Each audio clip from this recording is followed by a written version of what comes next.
আসসালামু আলাইকুম। প্রধানমন্ত্রী তারেক রহমানকে বিশেষ অতিথি হিসাবে নরেন্দ্র মোদীর আমন্ত্রণ।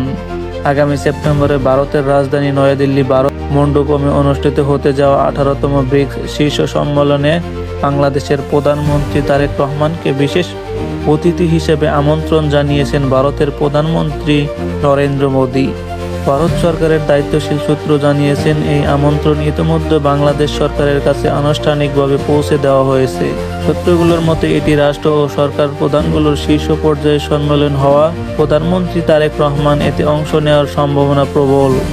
তিনি সম্মেলনে যোগ দিলে বাংলাদেশের প্রধানমন্ত্রী হিসাবে দায়িত্ব গ্রহণের পর এটি হবে তার প্রথম ভারত সফর। কূটনীতিক মহলের ধারণা, সম্ভব এই সফর বাংলাদেশ ও ভারতের দ্বিপক্ষীয় সম্পর্ক এবং আঞ্চলিক সহযোগিতা জোরদার গুরুত্বপূর্ণ ভূমিকা রাখতে পারে। তবে সফরের তারিখ ও কর্মসূচি সম্পর্কে এখনও আনুষ্ঠানিক কোনো ঘোষণা দেওয়া হয়নি।